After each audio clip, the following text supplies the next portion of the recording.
What's up, Euphorians? What it is. It's my wedding God. bells. It is wedding bells, and you know Wedding bells, Cassie smells. You know what wedding bells means?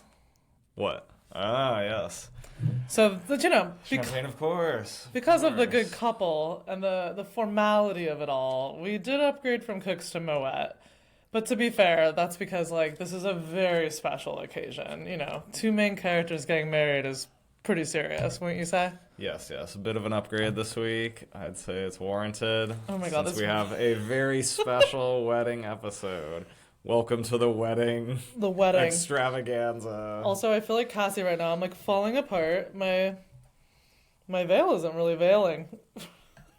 Well, it did come from the dollar store, so. Well, to be fair, again, Understandable. if I'm really cosplaying Cassie, she was a hot mess. So anything I Yes. do maybe will be a little better. That's what I like to think. Yeah, Okay. all right. Well, A toast. cheers to the happy A couple. toast to the red wedding. Yeah. The shrimp Oh my God, I wedding. forgot. I have to lift this up. Take a sip.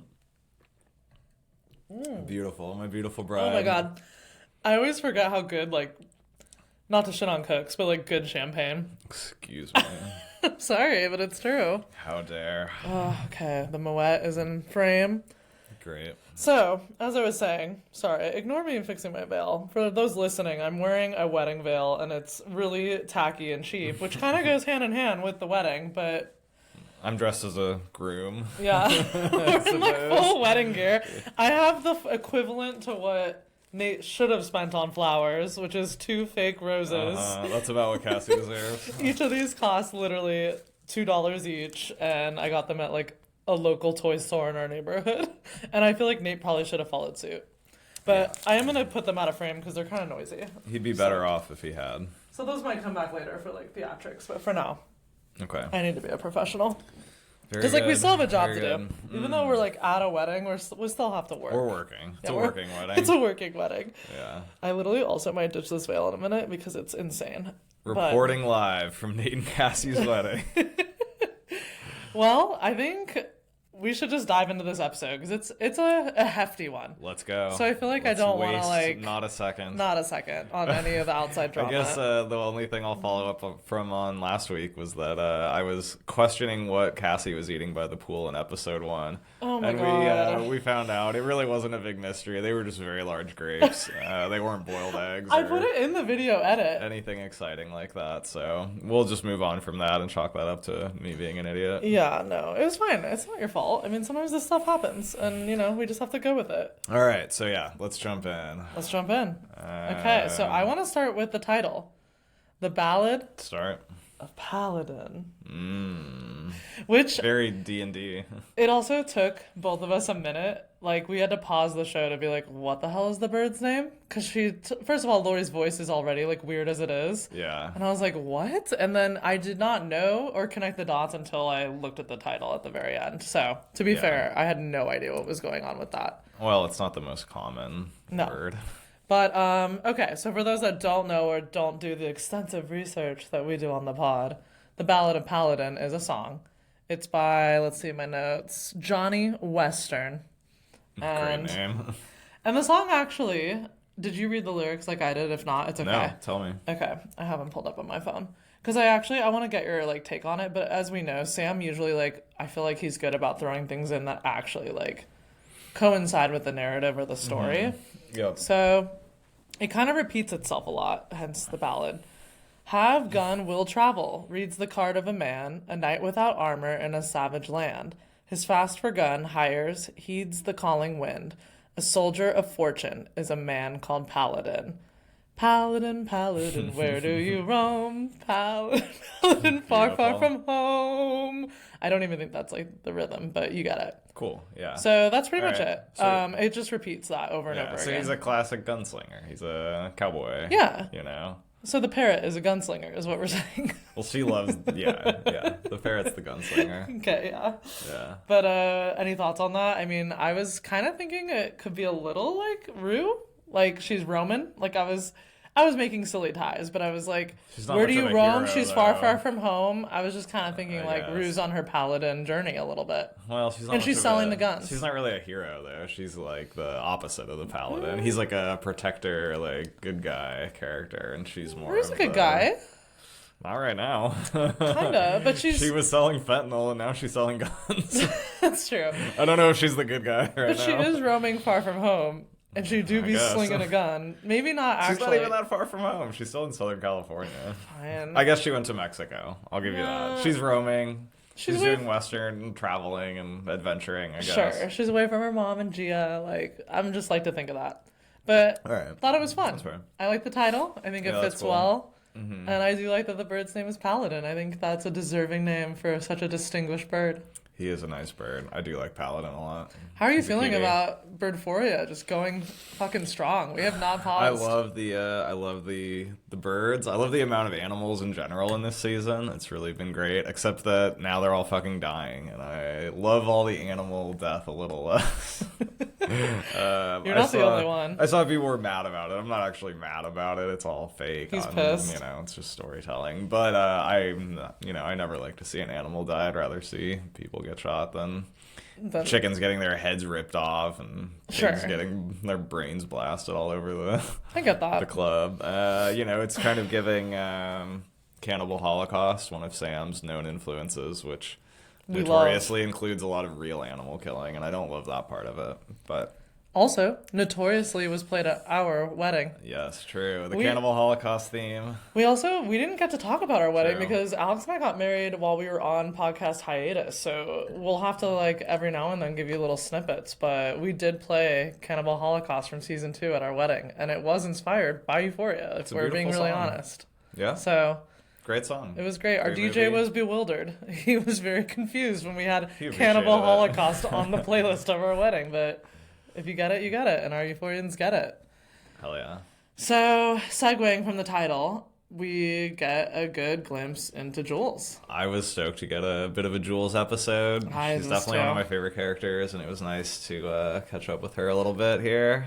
We were definitely, we were not wrong. The internet was wrong. Nate is not the sugar daddy. Thank fucking God.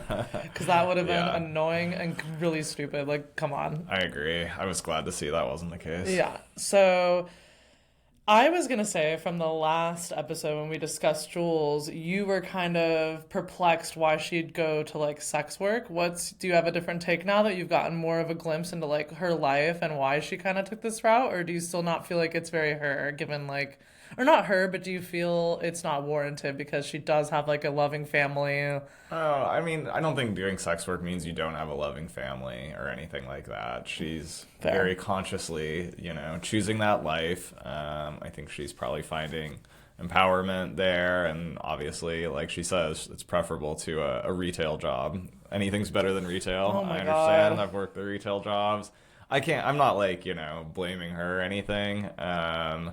I just selfishly wish she was keeping up with the art Of career course, and of course. I just wish she was going down the But she artist is. route, instead. Kind I of. don't want to see her abandon her artistic dreams, Sure. for a man, I guess, is really like that's really where I'm coming from it. Like, follow your artist dream, be a poor, starving artist. Don't, give up and just become like the house, like, the housewoman. Sure.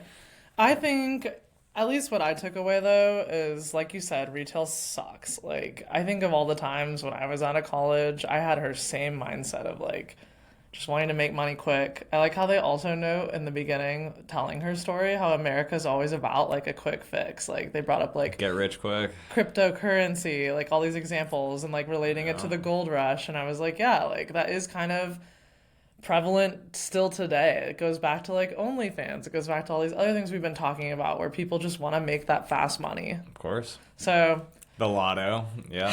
can't blame Totally. her. Cannot blame her. At least she, found a guy that's certainly interesting. Yeah, so Ellis. Yeah.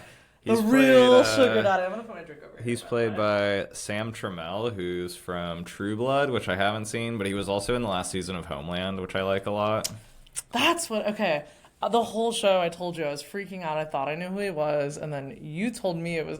I thought it was Christoph Waltz, which is I know insane. He does look like Christoph Waltz. I think he sounds like him. It was more the sound. The voice was so distinct. So he's great. Bit, yeah, I see it.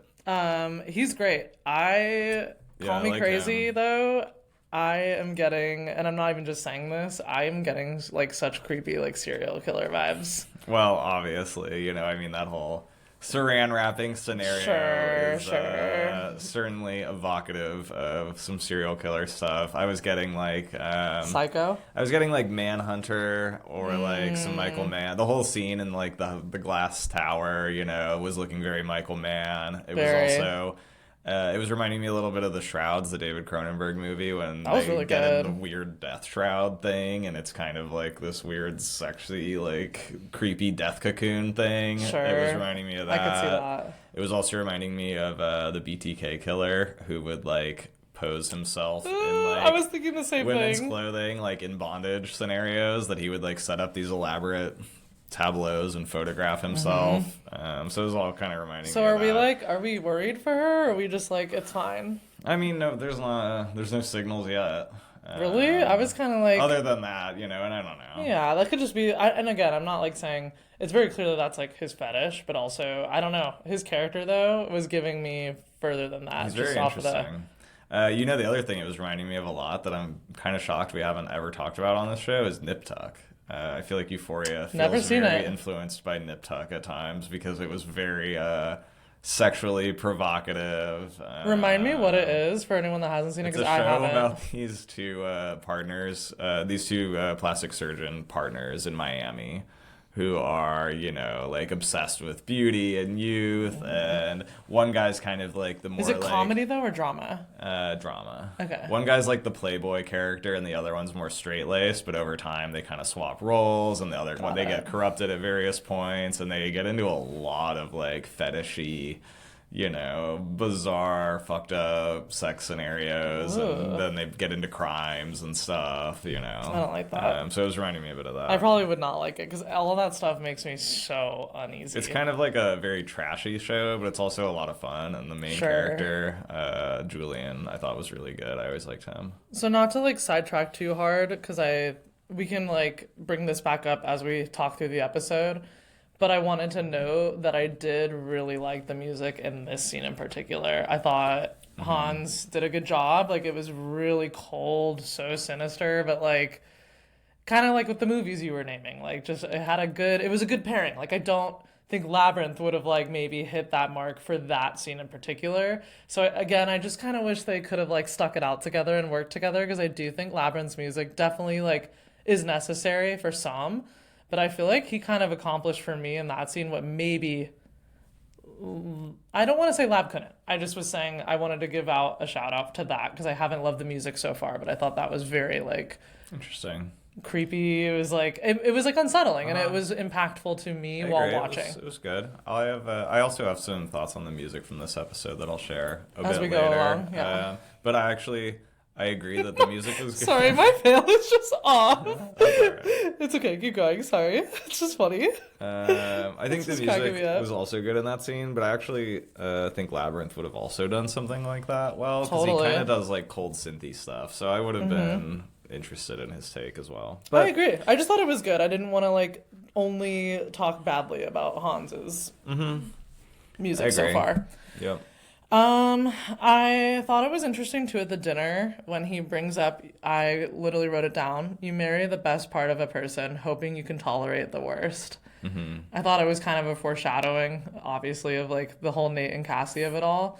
But I also agree with Jules that what is the best part of Nate or Cassie? But I also thought like that. I agreed with Jules that that's really sad. Like, that's depressing. And I kind of appreciate that through all of this, she does still seem to have, like, hope for romance. Or, like, meaning this isn't, like, making her dark and against finding love. I feel like it's almost just, like, an end to a mean. Like, she wants to do art. She doesn't want to work retail. I'm not really getting the, like, coldness of I don't believe in true love, or I don't see myself like with someone one day. I thought that was kind of telling, but I just picked that up. Did you think opposite? I think the opposite. I feel like Jules is very like she's like, you know, talking about how she doesn't believe in monogamy. She's like very much, you know, I think she's kind of like an anti-romantic at this point. I don't get much romantic vibes from her. She's still Totally like, fair. you know, is holding a place in her heart for Rue, certainly, but I don't think I think at this point in her life, she's very interested in like non-monogamous, non-traditional, not particularly romantic relationships necessarily. Yeah, I was seeing on the internet that a lot of people feel like it's totally flip-flop from season 2. Rue's seeming a little like re-interested in Jules, and Jules seems very cut off. Like, I know sexually maybe not, because obviously in the first episode she's kind of like, hey, I want to hook up, but people are saying they think she's more in like the hook, like doesn't. They're never catching each other at the right times, you know? Yeah. Yep. So, totally. And yet they did walk down the aisle together in this episode. So I'm still, you know, I'm still holding out a little hope for them. I agree. See. The only thing I wanted to bring up that's more toward the end, but it still kind of ties in with Jules, is I wanted to get your vibe on, do you think that sex toy and like all the drugs in her bathtub, when she has that tray over her bathtub, do you think like that's with Ellis, or do you think that's like, oh, me and Rue were like doing this, I think and like it's hanging out? I can't imagine Jules really doing drugs with Rue like that, and Rue looks at all of that as she walks into the room. I saw like, she was kind of like, eyeing it, you know, processing that. So I don't think so. I think it's with Ellis. Do you think it's kind of fucked up that Jules would leave that shit out, or is she over it? Is she just like, you know what, Rue, like, you're an adult now? I don't know. That's true. I mean, I guess. True. I don't know. It crossed my mind, because she's been really sensitive to all that. I mean, think about season 2, her and Elliot. Is Rue even saying that she's sober right now, for all Jules knows? True. Fair. I don't think, well, Rue said she's California sober to Jules in the last episode, I guess. So maybe, I guess maybe. If I were Jules, I probably would have put it away before having Rue come over. Yeah, not the biggest deal, but I thought, damn, is she really just like that? That's a good point. Like, is she just over it? Like, and I don't blame her. I mean, she's been through a lot with Rue, so maybe she's it's kind of not like a fuck you, but maybe it's a little bit of like, I'm over it. Like, I'm not protecting you anymore. I'm not being as careful. I don't know. Perhaps. It was just an observation I made. That's a good point. But other than that, anything else about Jules? I mean, I do love that she's actually painting. Hunter's very talented, so I do think like all of her work is actually kind of dope. No, not really. Okay, cool. Well, then we enter the fucking insanity of, what is the strip club called? The Silver Slipper? Silver Slipper. Right. I almost said the glass slipper. The Silver Slipper. Yup. I mean, come on. This is like a Alex and Paige total, like... Great stuff. We were cackling. Like, this is definitely my type of, like, Sam Levinson stuff. Is, like... I just thought it was so funny. Yeah, it's been very funny. I would say this season's been funny. Season 2 is also very funny. But I think season 2 and 3 are both kind of a departure from season 1 in terms of the humor. I just don't feel like season 1 was quite as funny. Season 2 and 3 seem to have more deliberate humor. Agreed. And be like intentionally comedic, which I think they're good at. I think it's funny. Like I do too. I find Euphoria very funny. Same. I thought this episode was pretty funny. I mean, I'm sorry, shooting a pig in the head and having the guts splatter all over like a stripper. Like, can you get any more like? That's like a next level. They really make that pig sound insane. I don't blame Faye for saying it sounds like a dinosaur. It's crazy. It sounds completely insane, and then it just starts like spraying piss everywhere. I was like, this is crazy. The way it was just shooting piss out, I was like, my God, come on. The piss is also bubbling. So over the top. I literally wrote the piss is bubbling on the carpet as if it's like that hot. Like it's boiling steaming. Piss. Great. Nice. I also... I don't know, this is so stupid, but I keep thinking, how the hell are they carting this pig around? Like, whose job is that? Like, this is a hefty... It's a huge pig. A huge pig. Or as, I guess, what's Bishop say about it? He says, it's a beautiful pig. It is a beautiful pig. I was really sad to see it die. I thought that pig was going to stick around a while longer. R.I.P. I feel like we should drink to the pig. Yeah, I'm into that. They really didn't... Alamo really didn't have to kill it. It was his pig. He should have just put it back in the pig rotation. What a shame. He could have sent it back to Lori. They could have kept going back and forth all season, sharing the pig with each other. Paige is taking a break from the veil. I'll put it back on when we get to the wedding. So yeah, we've got the pig situation at the strip club. Yes. One thing I found really interesting on a more serious note about the strip club is that Alamo kept calling Rue. He called her Young Buck, and then he called her Young Blood, and I was like, oh, interesting. He's the the evil version of Ollie. He's the dark Ollie, because Ollie always calls Rue Youngblood. And I was like, what a oh, good, he's dark. He's evil Ollie. He's the fatherly figure. Or that's angel guiding, on the shoulder, devil on the other kind of thing. Exactly, yeah. Okay. He's the fatherly figure guiding Rue down the wrong path, whereas Ollie's kind of the good father figure. And they both call her Youngblood, and they're both, very ingratiating to her. Yeah. Interesting. That was the first. I mean, I probably should have noticed that earlier, but him using that word specifically, I was like, oh, that's what Ollie always calls Rue. Also, like, she idolizes both of them in different ways. So, she looks up to them as the pinnacles of good and evil, the successful evil gangster and the sober king. For sure. And we also right away get insight into, like, I mean, we already know, but Alamo's no bullshit. Like, he calls Rue out immediately and is like, what, you don't think this works legit? Like, yeah, you can't ever say that to you don't say that. And that just, again, I take back my Rue is a good drug meal. She's pretty fucking stupid sometimes. At all of this.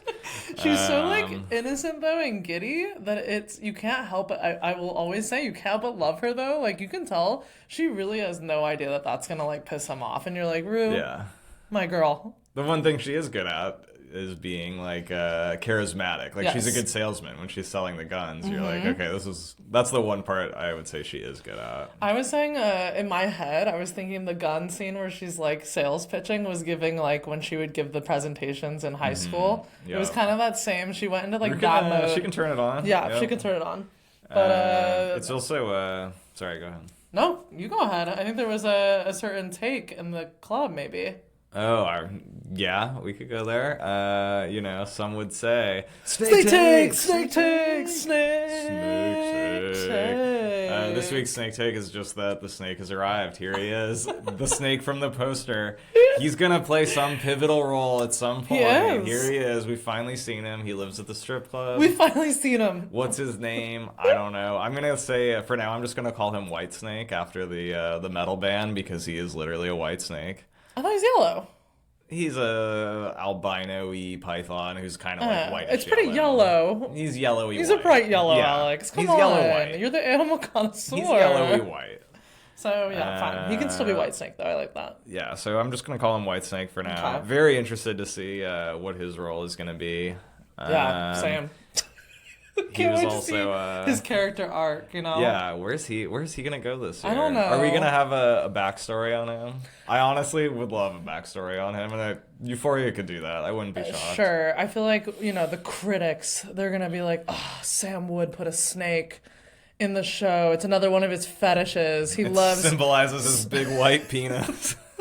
So stupid. Something dumb. So I really can't wait to see where the snake's character arc goes. I think it's gonna be something really amazing and euphoric.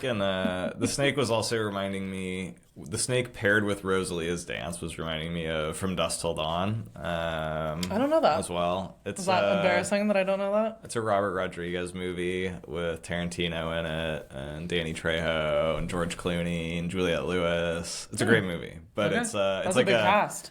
It's a vampire western horror movie, but Salma Hayek comes out and does this very famous like striptease in that movie and then turns into a vampire, and she has a giant snake over her shoulders, and her fit and the snake, I was like, with Rosalia and the snake, I was like and then it's all western and like I'm getting a lot of Tarantino vibes from the season too, so I was like, I think maybe there's something there. I'm sure it's a little bit of an inspo.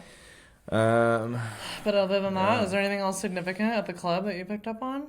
I think it's interesting that Rue's getting the very, like, base level classic gangster indoctrination. Like, the literal, like, line from Scarface. First you get the money, then you get the power. Sure. The Scarface one goes to, like, then you get the women. And I was kind of surprised I didn't go there because Rue likes the women. But she's getting, like, the most classic. It's in every single gangster movie. You get the money, and the money gets you the power. And she's like, okay, it's working on her. Well, they also kind of touch on, that like... was interesting. I forget if it's, like, Bishop or Alamo, but they're kind of like pissed because they're like, know your education, girl, like know where your roots, where you came from. Like he was talking about how like like you said, like money equals power. He brought like the lotto, like you said earlier. So they were kind of annoying. Everything that's illegal just gets becomes a legalized scheme at some point. Yeah. So they were kind of like, come on, girl, like don't be lazy. Know your roots. Know know your place in all of this. In other words. Yep.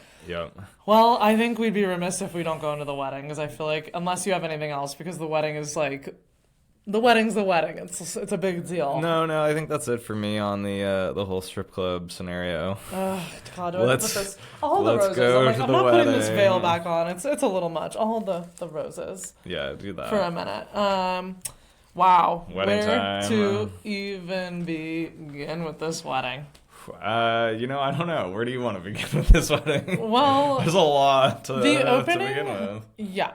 The opening scene, I guess the first thing that comes to mind is Alex and I have very different opinions on this because it came up while we were watching. But I'm sorry, I was laughing when the music came on during this part. It sounded like, so it's when Maddie's entering the wedding.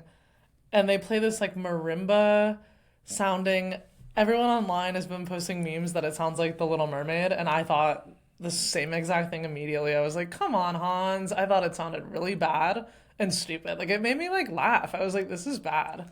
That's my harsh take. I literally thought it was bad. I disagree, and I actually have some thoughts on this that I think you'll find interesting. Okay. Change my mind. As soon as I heard it, I was like, this sounds just like a song from a movie, and I was trying to think of which movie. And at first I thought it was Something Wild, because I just watched that, and there's kind of like a Latin funk like vibe to a lot of the soundtrack, and I was like, no, that's not it. And then I was like, you know what it is? It's the last song from True Romance when they're on the beach in Mexico. It actually is? Or it sounds like it? No, but it sounds like it. It was reminding me a lot of that song, which is very marimba-y and like has the same vibe. And then I was like, let me look up that song. And guess who fucking did that song? Hans Zimmer. And in the same episode, so first of all, Hans Zimmer did both. Cassie, notoriously dressed as Alabama from True Romance in season 1.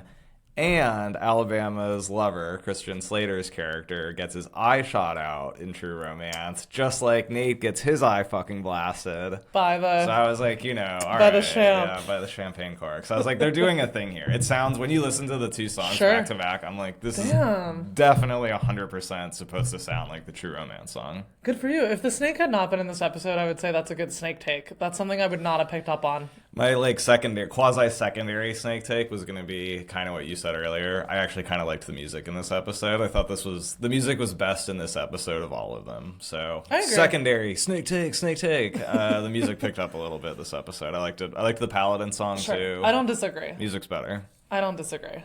Just that one though really was cringe for me. But I like it. But now that you've given me the back story of it, I wonder if I watched it again. You know how sometimes you kind of just need a minute to let it marinate? I wonder if it wouldn't bother me as much. I think just in the moment it was kind of like, oh. But anyways.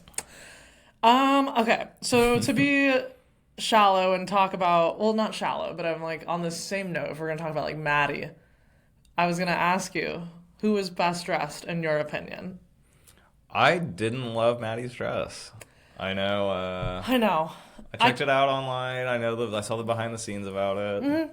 Wasn't my favorite. So, not my favorite either, but I think for the story and where she's going with everything, I do think it makes sense. I don't think I loved it for, like, revenge, but then I guess later in the wedding we kind of see, she's not really there for revenge. She's kind of, like, feeling all of her feels. So I do think the dress matches the vibe she ends up giving off, but I agree with you. I really wanted more of like a Maddie. Like I wanted like what she wore to like the chili cook-off. Like I wanted something, or even to the pool. Like she came into the pool looking like hot as hell. I was like, I wanted to see her show up looking like and that. She looked beautiful, but it just wasn't giving like I'm a bad bitch about to like cause some trouble. Yeah, it wasn't my favorite. You know who was best dressed was BB. She had it I, all. like, She had I it all remember hanging seeing out this, there. I was like, what? She had some weird like brown lined lipstick. She was doing it. She was, and she was letting it all out. It was giving like Rihanna. Yeah, When she Rihanna's put it all pregnant, out I feel like there. she's very like diva. But That's a big compliment to BB, but I'll take I was it. also thinking, Maddie, it's fine. I do think it's hilarious. Like, I get it. Like, you see someone from high school that you used to be friends with, and you're like, oh God, like, here she comes. It's giving that. I'm totally okay with that. But I was kind of like, you know what, Maddie?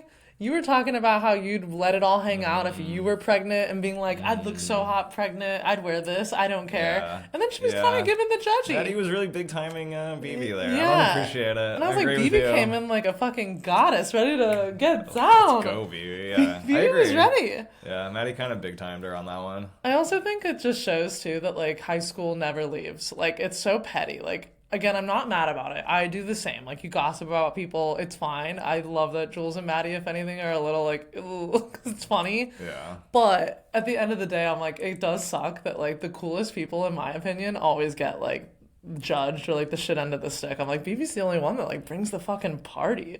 BB's also the only one that ever like stood up for you, Maddie. So all this judging is a little. Yeah. BB was like, beat her ass, Maddie. So, Yeah. come on. So I'm like, learn something. Hang with, hit up BB for drinks. Go to the Beverly Hills pool with BB. Stop Why are we fucking going around with Cassie? Cassie's dog ass. Yeah, like, Yeah. let's move on. I agree. But actually, my real best dress is probably Jules. Wow, really? The acne dress. She was not getting the most, like, love on that, I liked it. but I thought it was cool. I liked that they brought back her makeup from season one with the purpley, shiny Yep. stuff. I liked Loved her hair. that. Agreed. She looks banging in the dress. So. She did. Yeah, I mean, she looked hot as hell. It was acne. Was Yeah, the dress, I saw that. which is cool. Cool. I also like. Fuck with acne. She did say, I forget when, but she was joking that it was really hard to keep on. Like, it was a very difficult looks hard dress. to keep on. So I was like, that sucks. Rue looked like she just looked really bad. You don't wear Converse with, She was doing her mask thing, I mean, it's very Rue. Of course, she's wearing like a suit coat and has, a wife beater on. she should have worn what she wore on Halloween, though. That's Rue, She would have looked cute. Which Halloween fit? And she looked good at prom. I feel like she could have. Which Halloween fit? The one I wore, when they're Romeo and Juliet. Oh, yeah. Like, why didn't she should have just pulled that out. It wasn't really, the color tone wasn't Sure. really I'm black kidding. and I'm just white, being funny. I mean, she looked fine. Yeah, Whatever, yeah. it's Rue. Yeah. I also liked that Alexa in the behind the scenes was joking about the cross and was like, God can really be anywhere because it's like right above her ass crack. Nice. I just thought that was funny. Yeah, love that. Because that's very Maddie. Uh-huh. Is that cover it for like outfits? I'm like, did I miss any iconic ones? I mean, I don't care to talk about No, Cassie that's because she's the fine. center of the attention. Lexi anyway. looks nice, but very classic bridesmaidy. That's Yeah. about it. I was like kind of laughing, What's so unimportant, but I was like, who's this third bridesmaid? Which one? The one that's talking to her? The husband? No, Or the it was- husband-wife couple, the investors? It was Lexi, the wife, That and then there was girl. some blonde Yeah. idiot on the end. I I'm mean, like, who were Nate's other two also? True. Who were they? where was Algie? Someone in the credits was listed as Nate's cousin that was a girl, but I don't think it was the one that was a bridesmaid. I think it was just someone at the wedding. I don't know. Not important, but like, whatever. where was McKay? Yeah, where was McKay? Where was McKay? Algie, where were you at? Whatever. You know the internet probably will bring that up at some point because they were mad he wasn't in season 2, so I was cracking up. I'm like, where's McKay? They're clearly not friends anymore. Yeah. Let it go. It's probably good for McKay. All girls He's matter. moved on. He's in the NFL somewhere. Yeah, hopefully. But okay, moving on. I'm trying to Speaking think. of the NFL, I did think it was funny that in the behind the scenes, Nate was talking about, or Jacob Elordi was talking about how he's kind of awkward and like Nate wouldn't be very good at this dance. And I was like, did we all forget that Nate was like a stud football player? Like he should be good at dancing. He should be athletic and light on his feet and stuff. It makes sense that he would be good at dancing. Not that he Maybe. wouldn't be. No. Like I a feel ballroom dance, football players are have stereotypically have been known to like take ballet and stuff to improve their Sure. footwork. Like Well, to be fair, he wasn't bad. I think he he was was a just star awkward. athlete. He's got the trophy in his office. Come on. Yeah, but football is not like the dance they were doing. I don't know. Yeah. Anyways, But I loved a lot. I loved Cal, of course. Like, I thought that was my favorite. And I'm not just saying that given all the circumstances. I really feel like Eric Dane did such a good job. It was he was excellent. so fun. Very funny. Love learning that he improv'd a lot of that too. That makes it like that much better. I liked the outtake that they showed in the behind the scenes where he's improvising with the bartender and he's calling him Lloyd, like from The Shining. That was a funny bit. I didn't catch that. I thought he was just using a random name. Yeah, he was talking about like the bartender from The Shining. Got it. That was funny. Yeah, I mean, he was really good. The conversation with Jules is really great. It's very Really funny. good. They have good comedic timing. was perfect. There's some great lines in there when he's talking about being a pedo and like, you know, like and I think Jules is like, you know, you like him kind of young, and he was like, well, on the side of legal. Well, and then he she goes, says you like something him like, kind of old. You were kind of pushing it. Yeah. Well, and then he goes, you like him kind of old, and she was like, touche. Like, it was a funny banter. It was a good little exchange. I also thought it was interesting that we kind of, again, learn that there's some sort of, I don't want to use the word like softness, but when he was like, for some reason, like, Nate never showed your tape, or never gave the tape of us to the cops. It never came out. Sure. Yeah. I don't think he knows what happened to it necessarily. I don't think so, but she seemed surprised by that because she like looked at him when he said that and was kind of like, oh, really? Because Nate's a rap bastard, so I don't think she ever really believed that she had the only copy. Sure. But interesting. Also just interesting in general, this whole theory that like, or not theory, but this whole idea that Jules would go to the wedding and have an interest in going just to kind of get a glimpse into like where Nate's ended up. And I was thinking back to when we recorded season 1, and I was very, like, if you re-listen, I was very like interested in the Jules and Nate of it all. I thought it was gonna like go somewhere. I thought they had a lot of chemistry. I think we forget like that scene where they're in the club and they're like dancing and even when they like imagine killing him in that chair, like there was a lot more there between him and Jules. And then in season 2, that completely like kind of just goes Except away. at the end, that scene when he gives her the disc. You're right. And he says, That's true. everything I ever said was true, and she gives him the look back and stuff, and you can see that there's still something there. There is. I think you have to think too, like, to not take it too literally. I know that we obviously hate the idea of them together because we love Jules so much. And we hate Nate, but I think when you put yourself out there and you're so vulnerable, I mean, she was up every night texting him, thinking this was some suitor at her school, like someone that was interested in her. Imagine how shitty that would feel to then be like, oh, it's the biggest piece of shit at my high school. Yeah. That'd be traumatizing. Who, like, attacked me at a party. Yeah. It's Yeah. just, it's a lot to, like, digest. So I really don't blame her or am mad at her character for, like, being interested and still kind of, like, I don't want to say crushing, but just having that curiosity there and having a little bit of, like, a, what could it have been? You know what it was that you know that she's still interested? What? When he first goes out to talk to her and she immediately hands him the cigarette. What does that have to do with anything? It's very it's very intimate. You wouldn't just typically you wouldn't share a you were cigarette with paralleling someone it. like that unless they like ask you for it. But she just immediately, as soon as he comes out, she finishes like a drag and hands it to him straight off. And Yeah. I'm like, that's a thing. Like, Yeah, you know. sure. That's definitely like flirtatious, and Yeah, it's hot. that was the thing. It's hot. She knew what she was doing. She did. And I think, again, I'm not mad at it, I guess is what I'm saying. I know a lot of people are probably upset. Like, I know the Euphorians. I know how people feel about them in general. But I'm kind of, like, opposite. I'm very someone that, like, that would bother me. And I would absolutely want to be there to, like, witness this person that I thought I, had a connection with. I'd kind of... I would just be curious. That's all. Yeah, I don't blame her for Yeah, that. they're a little intimate. Interesting. I wonder if that will go anywhere from here. Who knows? I don't think so. You don't think so? No, but it's interesting to see, like, that Sure. interaction. I was laughing that at the very beginning, Nate is just vomiting so hard. So hard. He's losing it. I was thinking, is this about the money stuff? Because Nas is calling It him while is. that's happening. But then I was like, he really doesn't seem particularly stressed about the Nas situation. I think it was about Cassie. Okay, so He doesn't seem that stressed over Nas, right? I mean, He should be. But... I think he is, but I think his way of coping is like put on a smile and just almost act like nothing's happening. It was pretty obvious. Since when? Since when was Nate Jacobs a put on a smile guy and I know. play it cool? Like, what is going on with him? I know. I'm still so confused. You're not wrong. The internet, by the way, like sided with you on that. Like everyone is still very much mad at his art. So jarring. It doesn't make sense. It's very unusual. I will even admit that it made no sense. But yeah, him throwing up, like breathing in the bag. It's only funny too because his brother's like, I'm sure like she's a good girl, my dude. Like he was like, she's better than most. I don't know about that. I kind of don't think so. Oh, I wrote while all that was happening.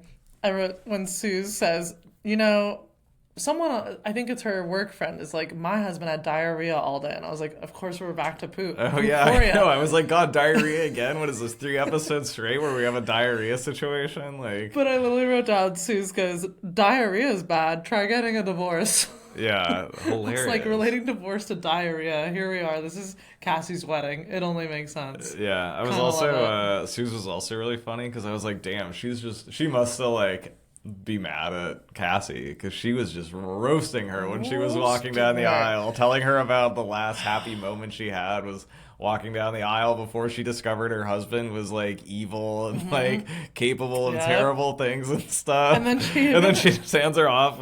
I was like, oh man, I know she's still got to be bitter about something with Cassie. I mean, it's one of the most brutal. Like she makes her cry. I wrote down also my favorite was when she said, you know, I thought I looked like beautiful on my wedding day, and then I turned into an anorexic witch, and I was like, holy shit. I liked that line too. Because I'm like, can you imagine as a woman like having your mom say that to you as you're getting handed off? But I also think it's symbolic. I think she like also though it's sad, but it's kind of showing that like the generation gap is not. It's nothing's closing. Like they're just passing the baton. Like the mom made the same mistake. Cassie's about to walk in the exact same footsteps. It sounds like Suze probably had a lot of similar insecurities that Cassie has, and it just there's those ties. She certainly ended up with a son of a bitch. It sounds like. Yeah, I really hope Lexi can, rise to the occasion because damn, Suze and Cassie are a hot mess. Yeah, Suze is fun funny. though, at least. Like she's fun. She's a good time. I was laughing though. I was like, afterwards, Lexi was like, I thought this would be depressing, but I was kind of moved. And I was like, what about this were you moved by? Like, what part of this whole scenario was touching to Lexi? I was kind of... I have a note about that. Unusual. I mean, I guess it's just your sister getting married, whatever, but it's to fucking Nate, who she knows from high school. Sure. I feel you, but I took a note. I was saying that Alex knows this about me, but you could take me to a wedding. I don't know the person. They could be the dumpiest, dumbest. I will cry. Like I will find something to be like, oh my god, like okay, they found love. Like I think when you're just in your feels, I literally took a note and said everyone was acting like it was interesting. I think we all went into this episode thinking, oh okay, this is the reaction we're gonna get from this character. This is like it was almost like predictable. And then Sam completely flipped it. It's like Maddie didn't come for revenge. She weirdly got like emotional, and we haven't really like seen that from her yet.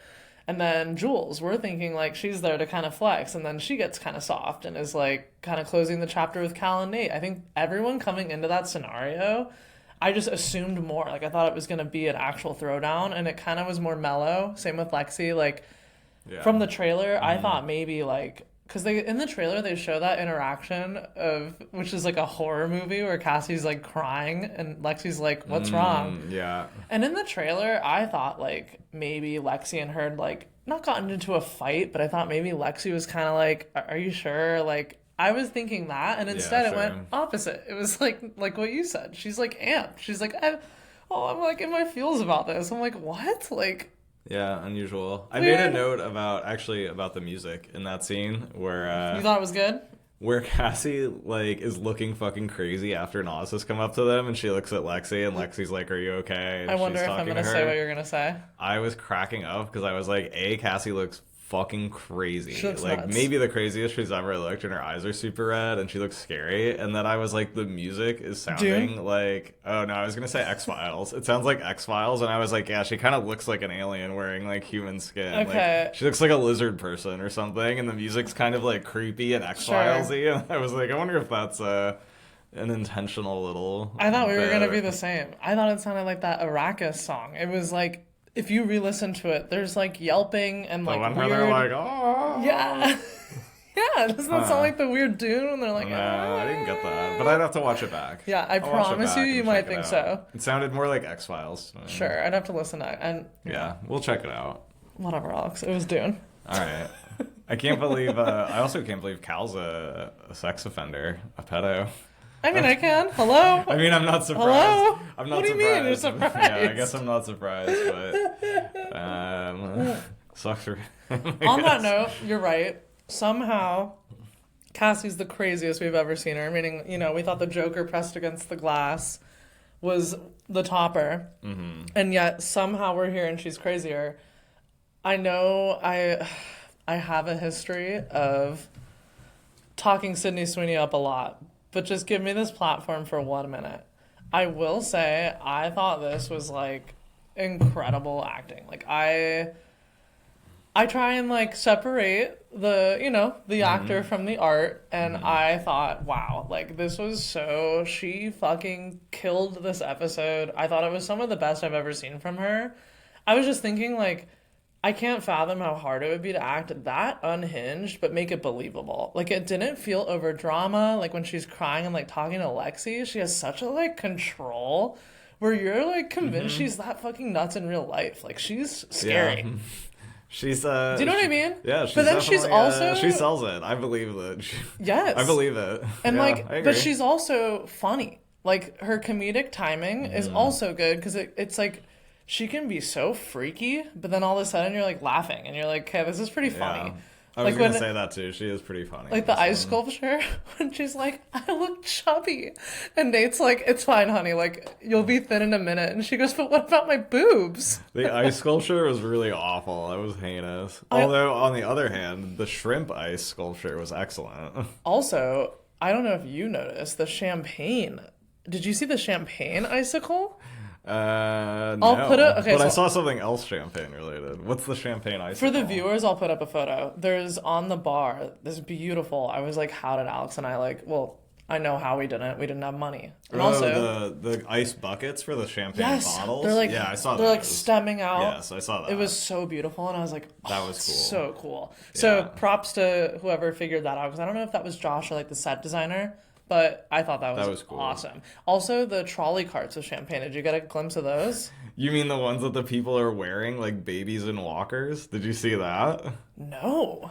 I was like, how did I miss this Wait. the first time? It's the weirdest thing I've ever seen. Okay, I'll have to put a photo There's up a of scene it. where someone walks by in the background, like a server, and they're inside of like a metal framed like round enclosure Is it on gold? wheels. Yeah, it's like a baby's walker, but it goes up to like their shoulders, and all around it are slots for like champagne glasses. And they're just like walking around with this, like pushing this thing through the crowd. They should have It's been like, wearing what diapers. the fuck is this contraption? Who made a baby walker champagne trolley cross hybrid? What do you mean who made it?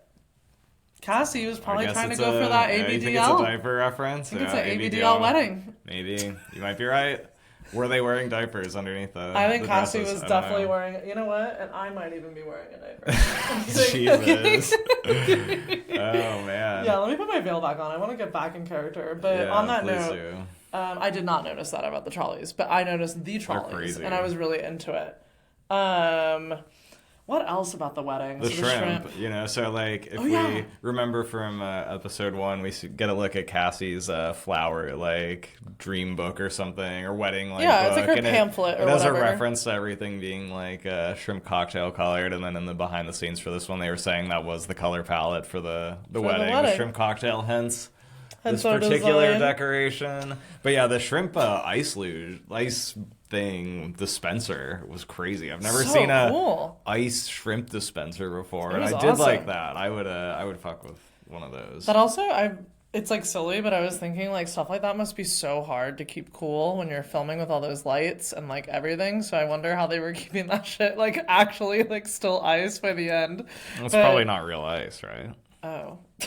It was I could real. be wrong. Maybe it Okay, does movie, look real. movie magic. It looked Yeah. real. It could be real ice. I don't know. Maybe Sure. maybe they just need it for one shot or something. Sure. I don't know. It's a I good thought it was question. cool that if we're just going to be geeky and talk about more about the wedding, the venue itself, I think that's pretty incredible that that's a soundstage. Like the behind the scenes they kind of show you, because I will say, like, I told Alex in the middle of the episode, I literally thought they were filming in a Palm Springs hotel. Like, it had that good Spanish style, beautiful chandeliers. I mean, there was details in everything. Like, if you looked up close, they even had little photos printed out of, like, Sydney and Jacob at the table. Like, they really didn't miss a beat, which I'm not surprised by at all. Euphoria always slays when it comes to the sets, but I did think the wedding was especially spectacular. Like, it really was, like... It was good. It was a little expensive, though.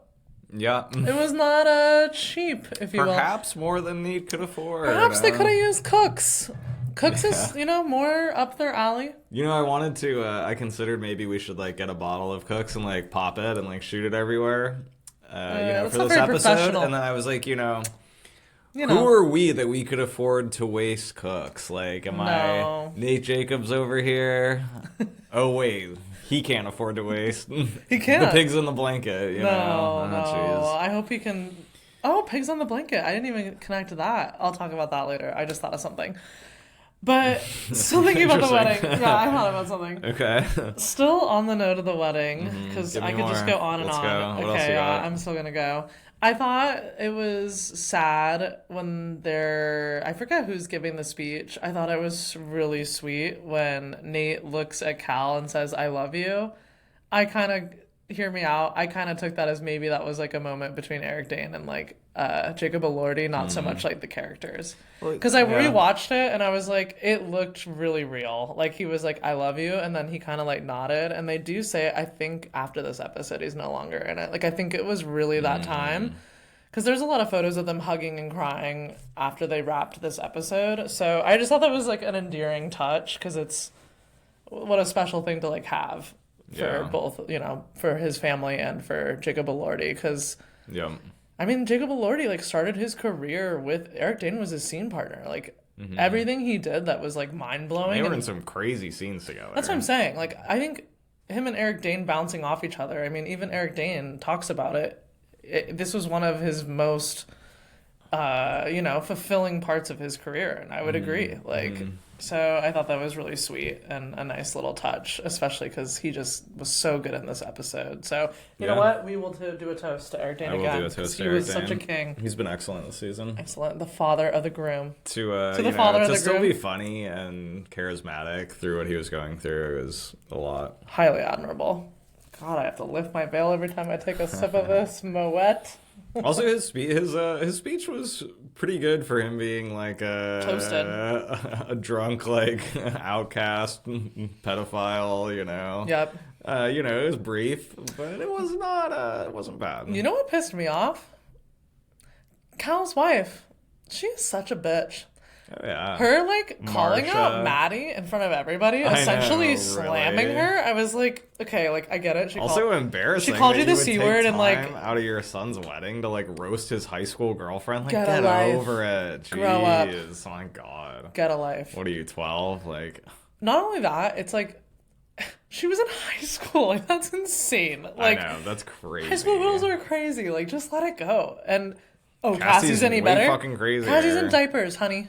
Yeah. Your son your son is a psychopath. He's an actual psychopath. She knows that though too, I know, so I'm saying the audacity of her to like throw Maddie under the bus. I know. Marsha. I just thought that was something to take note. I was pissed. I was like, how dare? Because like Maddie's already going through it, so it just made me really mad because I was feeling for her, and she can suck it. I liked that the camera captured her and I always want to say Sydney Sweeney, but Cassie and her have that like tiny moment where they look at each other and Cassie can't even look her in the eye. And it did kind of make me sad. I was feeling for Maddie a lot this episode. I know it was subtle, but I was feeling sad for her. Not because I want her with Nate. No one wants that. But I think it's more of like a self-esteem thing. I think it must suck to be like, why did this guy like hate me, was abusive, like treated me like shit, and then but now he's like happy and like seemingly so, right? Like happy, seems kind with Cassie, definitely isn't, choking her out on their wedding day. Like I just thought it was sad. I'm like, that would raise some questions at a young age. Bummer. Yeah. It was sad. I just felt really sorry for her. I Yeah. love Maddie. I hope she, do you still think she's going to get revenge, or where are you at with that? Do you think she's still pissed, or do you think she's going to kind of I think now so. go the other way and be like, fuck Nate, now I'm going to help Cassie? No, I think she's gonna come in. I still think she's gonna come in hot. Really? I think so. I Yeah. kind of want it, but I was curious what you thought. I think she's still gonna come in hot. We'll see. Yeah. Oh, God, the wedding. What Yeah. else? Oh, Jesus. here's another thing. Why do they have a James Brown impersonator at their wedding? Like, which one of them wanted the James Brown impersonator? Cassie or Nate? Like, neither of them seem There's like no people that way. would want a James Brown No. impersonator. And it's not like their parents were No. involved in this wedding, like, No. choosing things for them. So where did that guy come from? I couldn't tell you. Did the venue force that on them? Like, Do you think that was just a Sam Levinson touch to be like goofy? Because I was thinking the same thing. I just don't know what's going on with them at all this season. That doesn't make any sense. Why would either of No. them want a James Brown impersonator at this No. wedding that they've obsessed over and made such a big deal about? Yeah. it Which doesn't of make them any is a sense. big James Brown fan? I can't tell who I would even like. I couldn't even tell you who I would guess was a James Brown fan between them. I don't know. That's a great point. I thought that was wild. The dance was hilarious. I also was loving that. Talk about Cassie not wanting a ghetto wedding. Her boob tape was out the entire time. I was like, girl, you're looking kind of tacky. And Oh yeah. I will Yeah, say, she was acting. She was sucking his dick during the dance. Like, oh, when she was like she goes pretending, down, yeah. like by his crotch and is like, "Ugh." Yeah, like, can you imagine doing that for your Sheesh. parents? I mean, I'm no, like, prude, but not at my wedding. God. But also, I normally don't, like, objectify and, like, care too much about, like, women bodies on screen, but I will say, like, I can't not shout out, like, they did a good job with Cindy's corset. The titties were, like, I feel like they were their own character. Like, that is where I will say there was intention behind that. I'm sorry. Like, there's no way they weren't, like, capitalizing on that. Like, Well, it when makes she's walking down sense, the too. aisle, it's, like, slow-mo and her tits are just bouncing in Yeah, that dress. And I was sure. like, this is not... I mean, that's what Cassie would want, you know? I know. I'm just already foreseeing, like, people coming out and being like, Sam wanted that. And I'm like, no, I think it was, like, perfect. Like, that's Cassie. It's 100% what Cassie would want. Yeah. But I had to, like, say... What, she's gonna go modest? Like, No, but the corset was especially... the tits were out, and They they were were having out. a good time at the wedding. yeah. Literally were out. Uh-huh. Well, let's see. What else do I have? I mean, the wedding was so long. You know, it was most of the movie. So I'm like, the movie. The TV show. Yeah, it's, you know, it winds down, and... Oh, Sue's singing Lil Jon. I wrote iconic. Yeah, that was funny. I liked in the behind the scenes too that Jacob Elordi mentioned the wedding, like, and dancing scenes being kind of like Deer Hunter. Oh, yeah, Deer Hunter's yeah. a great movie. Snake Take number 3. If I were to have a third Snake Take, Michael Okay, Cimino, you're allowed. the director of that movie, is criminally underrated, and Hollywood did him so dirty and like basically blamed him for like the whole course of the movie industry changed because one of his movies was a big flop, and he was Tell totally me more. like I don't maligned. understand. We don't have to get super into it, but he made this movie called Heaven's Gate that's like 4 hours long and cost an obscene amount of money, and it was a giant flop. And after that, like, studios totally pivoted away from like giving kind of like auteur creator really, you know, like interesting big vision directors, like big budgets to do whatever they wanted, and they pivoted to what they saw as like a more financially like stable model with like less big swings. Okay. And before that, there was a lot in Hollywood going on where people were taking big creative swings and studios were willing to bet tons of money on them. But they weren't making the money back. No, they were mostly paying off. This was, you know, kind of like in like the Spielberg, like George Lucas, like, you know, that Sure. era, De Palma, all those guys, the new Hollywood like movement, and Michael Cimino was making movies in that, like Deer Hunter, that were like amazingly well received, but then he made this one, Heaven's Gate, that was this big flop, and it like totally derailed things. But he was, you know, totally maligned by Hollywood for that incorrectly, in my opinion. I think he's a great filmmaker. Year of the Dragon's amazing. And he was just like totally roasted, and basically like his career ended in shame, even though he was like an incredible director. Damn. You know, and then he ended up like totally odd at the end of his life. He got all this crazy plastic surgery and was like this like wild reclusive Hollywood type, and I just think Hollywood did him dirty. So Snake Take number 3, Michael Cimino rules, and he got fucked over. Sad. That's R.I.P. R.I.P. to his career. Well, let's see. I think I'm trying to... Oh, I wrote... Interesting. I don't know... Call me dumb. I don't know if I knew Lexi was a virgin. I think that was just revealed now. You think? Okay. I don't think that So we you knew that weren't- before. I was surprised. I think that's news. I thought Yeah. maybe like in the time jump she would have like, she's just such a badass. I was like, oh, she's definitely like been getting it. But I did like her. I mean, I do agree with her though. When she's like, you know, back then I would have been sold for like 3 cows and a parcel or whatever, a parcel of land. And I was like, she's not wrong. Like, especially Yeah, with her sure. family, I can't really judge her so quickly. I mean, look at Cassie, look at Suze. Like, Better than herpes, as she says. Not really, but, you know. sure. Go off, But I guess. was like, I get it. Like, her family is a walking shit show. So I think she has kind of a pessimistic It makes sense taste. for her character. Yeah. I wasn't that surprised by that. She's kind of like above it all. She's like, yeah, look at my family. Like, I don't want to be like Cassie. Like, I'm good. Yeah. Nate gets the old cooks to the eye, I wrote down. So you already mentioned that, but that is funny. Yeah, I cooks did to like the that eye. scene. That was funny. It was good. They depart, and Suze is like, says something about like, see, like your dreams can come true. I was like, Suze, are you fucking stupid? You think this She's is like drunk. this is the dreams coming true? Like, is this looking like this is like, you know, the dream For to your you? daughter? Like, you were just roasting her like and talking about diarrhea like a few hours ago. Okay, but she's had like a million drinks, plus was listening to Lil Jon and getting down. Also, Sure. I noticed, watching it again, I noticed that Cal and her are like bantering a lot at the table. You can't see them, but you hear Yeah. them. Like, he's like, oh, I'll take another. And she's like, me too. Yeah, he's talking about how the only one that loves him is the scotch or something. Yeah. Yeah, that was funny. And she's like cracking up. I was like, I love this duo. Love that they're becoming family. Yeah.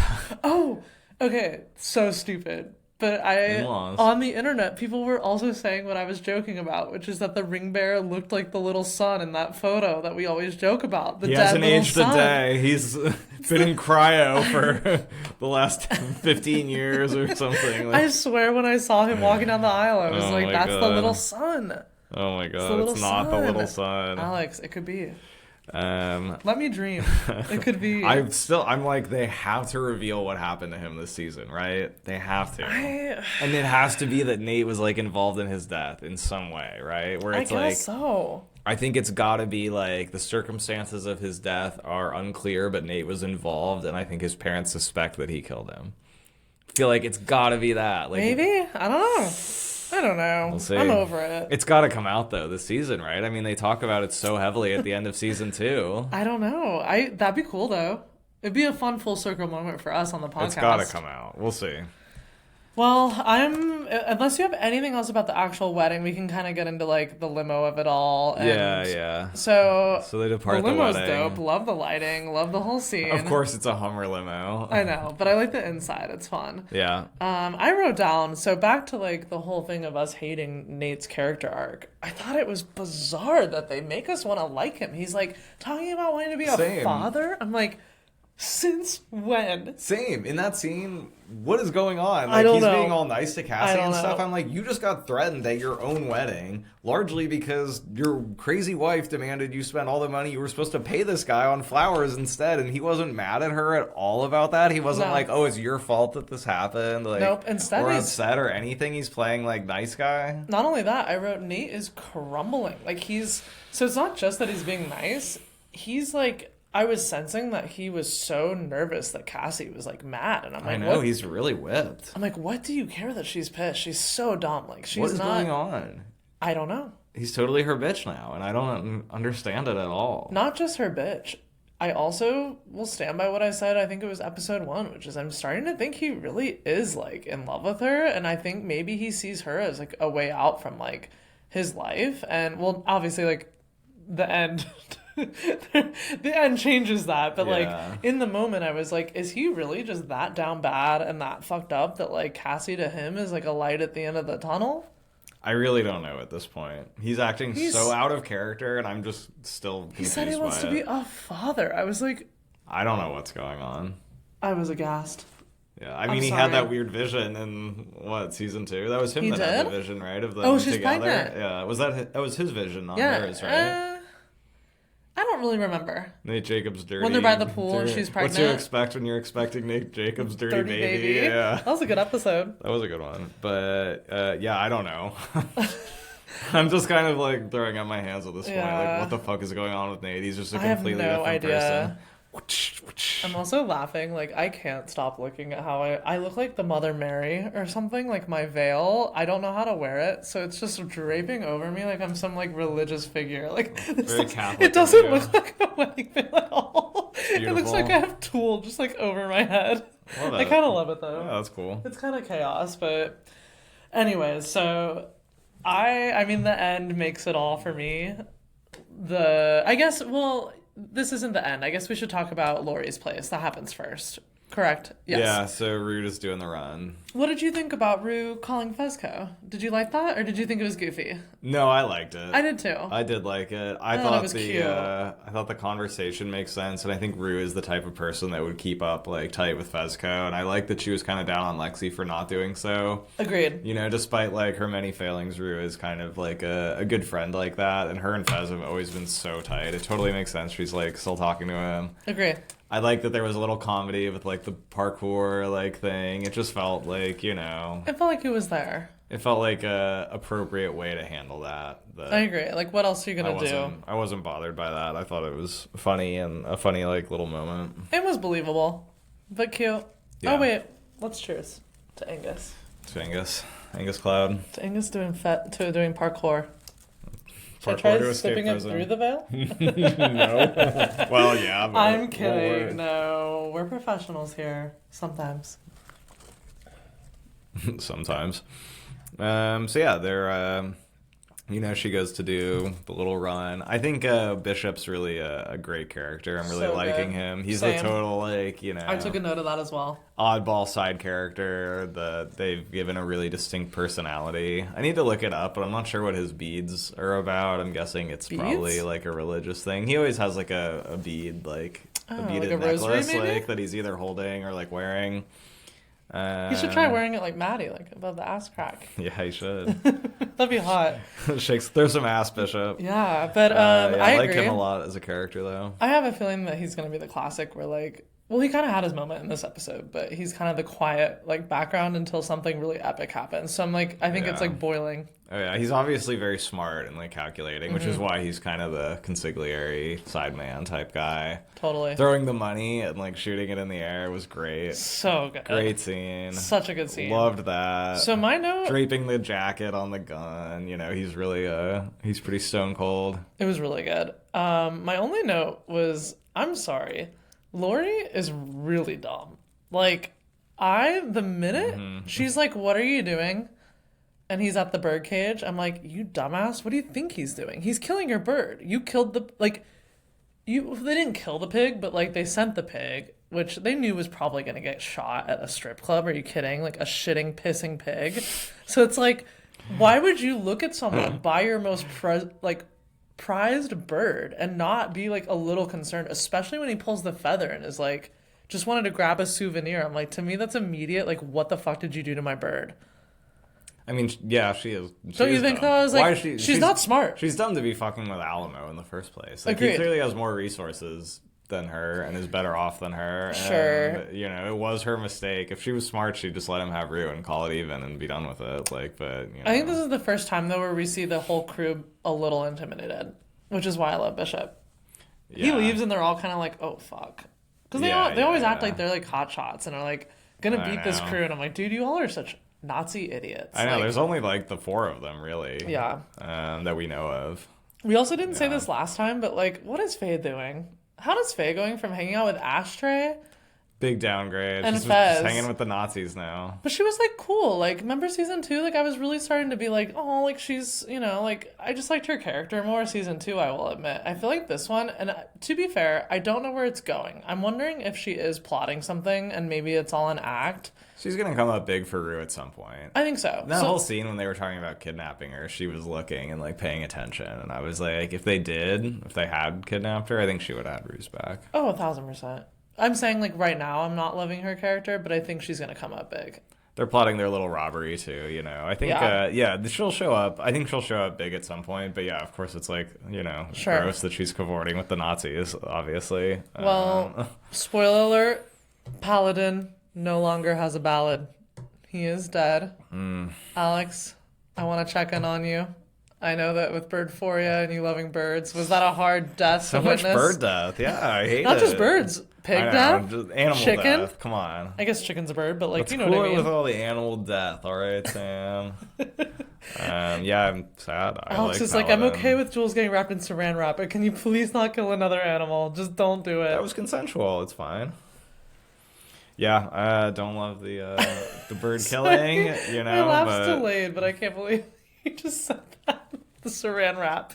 it was. Consensual, it's fine. It was. I don't disagree. It just sounded so casual because for how sickening and scary it was to me. That bird didn't consent to get poisoned. No. Poor Paladin. Poor Paladin. Poor sweet Paladin. I also told Alex today I read an interesting thread on Reddit that kind of described Lori, in my opinion, which is that bird owners sometimes kind of suck because birds are meant to roam free and not be in small cages in a small space, especially one like that where it's pretty bad.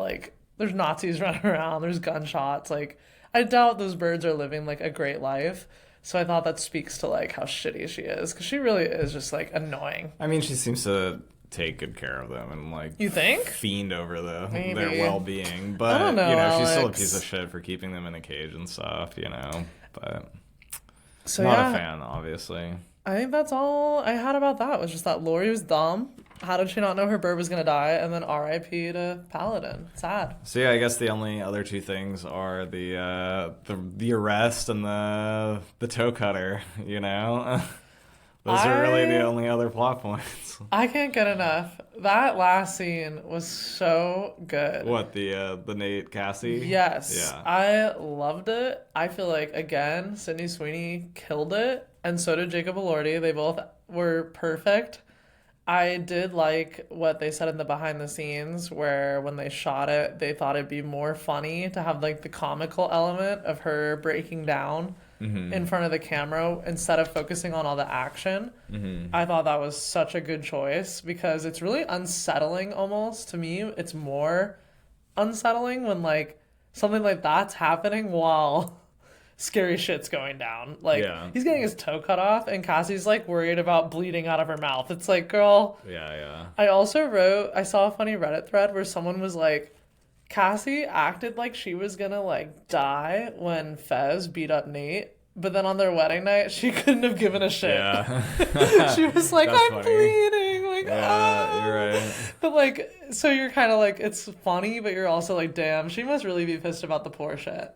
Yeah. About being poor now, him lying to her. But also I'm are we really gonna call Nate a liar? She had to have known. Look at their house. Look at their vibes. That man is not making that type of money. Not mad about 2 seasons straight of Nate getting his ass beat, though. Yeah. And he got it beat. He got the little... So that's what I was going to say, the little Smokey. Maybe think of his toe. Is there a parallel? His little Smokey got cut off. The pig's in a blanket. Yeah. The pig. Maybe in the next episode they'll put it in a blanket to take it to the hospital to get sewn back on. Perhaps. That's the connection. Pass the doctor's pass the Smokey, please. Big brain theories here, The pig's in a blanket. Yeah. Prestigious notes. Yeah, I thought wrote that little was Smokey could be Nate's toe. Oh my god. I'm kidding. I did not write that down. I just thought of it when we were talking about it. But great scene. Yeah. I feel though, I will say, I guess it's maybe I'm wrong. You watch more movies like this, but I was surprised it was just a toe. I thought they were going to do a finger. I feel it's usually your finger, so I thought it was kind of silly that they did his pinky toe. Oh, I mean, it's enough to get him to convey the message. Sure.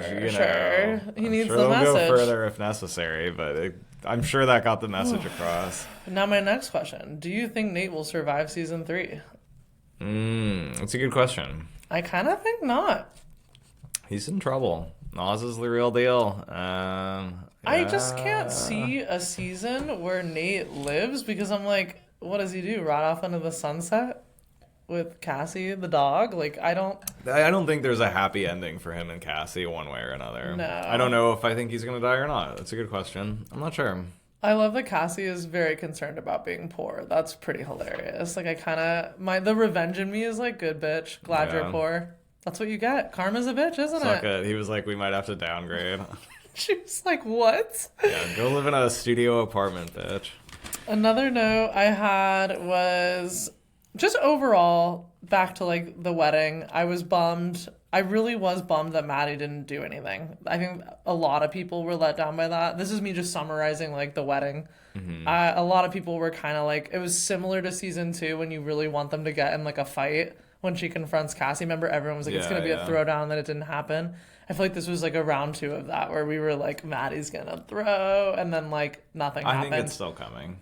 Pending. We'll see. That was just like another take that I had. I'm waiting patiently in the wings. Also, was the champagne cork a foreshadow of Nate dying, which is why I asked you if you think Nate's gonna die. A lot of people on the internet were spiraling, saying maybe the champagne hitting him in the head was like a foreshadowing of like his wife's greed has led to his downfall. Yeah, maybe she'll kill him. I'm sure her greed will lead to his downfall, whether he dies or not. I don't think they'll be in a good place, but sure. I think it's very possible he dies. Yeah. I wouldn't be surprised. We'll see. Oh, another, so random, but I do want to say it, is on another note of me enjoying Sydney Sweeney's acting. I thought it was very similar to Mia Goth and Pearl. Like the unhinged crying of it all and the red eyes and the like wide-eyed, just like unsettling, unhinged the whole time. I was like, this is why I'm like enjoying this, because I tend to really enjoy acting performances that are similar to like a Mia Goth. Like, I just thought it was a good parallel, like a comparison, because Mia Goth's such a queen and is such a good actress, but it was giving Pearl. Yeah. Like the crying at the end, like smiling. I was like, that's Cassie at her wedding the whole time. She's giving Pearl. Totally. Switching right back and forth between like completely like doing the dance and deranged and unhinged, and then the next second being like, exactly. We're walking down the fireworks to the limo. Yeah. So I just thought that was a fun like A24 little like parallel. Yeah, agree. So maybe she got some inspo. Anything else that you picked with up? With the comedic violence, of that whole scene with the toe cutting, I thought it was funny in the behind the scenes that they referenced like the Coen brothers and Paul Thomas Anderson as reference points for people that do like comedic violence well. Who was referencing it? It was the like the cinematographer. I think so. Yeah. But I thought that was funny because I already was thinking like Big Lebowski seems like a influence on this season, and that whole scene was reminding me of like, we haven't seen the Big Lebowski, but it was reminding me of Can when we not expose me on the pod? Everyone's gonna come for me. You've said this publicly. We'll just have to watch it this weekend. Everyone's gonna come for me. I will watch it. I promise. We're a little busy. But there's a scene in the Big Lebowski where he's consistently getting his ass kicked in his apartment, and it's funny, and it was reminding me of that scene anyways, and then I was like, yeah, nice. Yeah, it was a great ending. I mean, it was powerful. It was just such a banger. I really liked this episode. Same. Overall, I thought it was definitely the best of the 3. Same. My favorite. It was giving, I told you I thought maybe this one would be like the fair in season 1 and the play in season 2, like as iconic episodes. Yeah. I felt this was very iconic. It was less of like a spectacle, but it was still, I guess it's still a spectacle. By the end of it, Nate gets his toe fucking cut off. So that's pretty spectacular, I suppose. Just different. Yeah, it was really good. I thought it was the best of the season so far as well. I liked the Jules-centric focus at the beginning. The wedding was all great. And then we end the episode with this, the Rue moment, Yep. I thought that was really interesting that she's listening to her Bible audiobook, and as she's getting pulled over, they're talking about the burning bush. The voice of God, and here comes the DEA, and I was, will this intervention from the law be Rue's salvation? Perhaps not. I don't know, but she's... Usually running across the law is not your salvation, but she's in it pretty bad. It's not going to go well. I mean, if you're getting pulled over... And then I forget, maybe it'll work out. Maybe this will be her out. She could get immunity for selling them out, and maybe this is the path through for Rue. I don't know. And then it was kind of full circle. The episode ends on Jules back at the apartment, and the shower's running, and I'm like, I'm just guessing that's her going back to Ellis, correct? Yeah. It was kind of... like his stuff was there. Yeah. It did give kind of weird vibes, though. Like, she was, like, putting on lipstick. She looked a little, like, nervous. So I was like, I wonder if we're going to get more next episode. Just a little more on the background. Like, if he is a creep, like... I felt like it was more just because she didn't expect him to be there. She thought she was coming back to, like, her pad. Yeah. That's what I mean. Like, there was something off about it. A little bit, yeah. She seemed a little nervous. Like, she, like, reached for her lipstick and was like, shit. Like, it was giving, like, I need to get ready. Like, I didn't think he'd be here. Yeah. So, I don't know. I just thought maybe that was it could just be nothing. But Maybe it could she's be a just foreshadow excited. into something scary. Interesting. Yeah, totally. It was unusual. And then, the only other thing I'll say is, like, the behind the scenes, I was really cracking up because Sam Levinson was saying, he said, quote, "For the first time, Rue's in deep fucking shit about her getting arrested by the DEA." And I just had to kind of laugh at that. Like, I'm sorry, First the time she's first in time deep shit? she's been in deep fucking shit since season 1. She's been in actual She's been shit. in especially deep shit since she stole the suitcase from Lori in season 2. And now she's with Alamo and in the middle of a Lori-Alamo war. The DEA coming knocking on her door is not the first, like, really serious, deep shit she's been in. They're just going to send her to prison. All the other stuff she's been doing is going to get her killed. Yeah. She's in Mexico No. crossing the border with drugs in her gut. Like, No. she's been in deep shit for a while here, She's been in literal shit. She's unclogging toilets. True. And has been stepping in pig shit as well. So she's actually literally that was been in shit. I thought that was a funny choice of words because she's had it pretty bad for quite a while. But, I get it. I do feel like it's interesting, too, that they're kind of trying to make it seem like Alamo is... like, really Mr. Bad Guy, like, the worst, like, around. And I'm like, he's bad, but he's just as bad as Lori. Like, Rue's, like, I don't feel like Rue's going down, like, this way darker path. She's dealing death either way. She's dealing fentanyl or she's dealing guns. Like, Lori's evil, he's evil, I agree. Like, I don't know. It feels like they're kind of trying to, like, build it up as, like, she's really, like, he's the devil and she's really going, like, down the path. And I'm like, I don't feel like it's that different yet. But, we'll see. We'll see. But I also agree. I'm like, are you kidding me? Lori's house was the worst. Like, I know. Lori gave you literal, like, I know. put a needle in your arm in a bathtub, left you, like, high and dry. Yeah, no. Yeah. I agree. It's a little... Yeah. It's dark. I think we've got a lot to come. And a lot to come. But overall, I thought it was great. A great banger episode. So Agreed. On that note, I think it'd be only, suited if we ended with our bitch, are you joking? Oh, yeah, of course. Yeah. Yes. I didn't... I'll play it for Alex. Are you joking? So we have a segment, if you don't remember from last time, where we're trying to get more of our fans' perspectives, not just, me and Alex jibber-jabbering, looking like this. Being What's wrong with looking like this? Being complete lunatics. Well, there's definitely something wrong looking like this. I can barely speak with this veil. It's, like, in my mouth. Mm-hmm. But we just would love to hear from our listeners. So I randomly selected one of ours, and I'm going to play it for you, and then we can kind of talk about it. But anyways, bitch, are you joking? You can submit any opinions you have, hot takes on the episodes. You can call me and Alex out, say we're wrong. Stupid. Tell us we're wrong. I want to hear it all. Or just name something we missed. I mean, obviously these episodes are so, like, crazy Very in dense. depth. Yeah. Hit us up. Okay, here we go. Let's hear it. And I'm keeping them anonymous, per request. Of course. Hey, long-time listener and follower, and of course first-time caller. Now, firstly, guys, I just want to congratulate you guys on the weekly listeners and engagement. I have been a fan of this pod since day dot, and it's real, it's for the fans, and it's by the fans.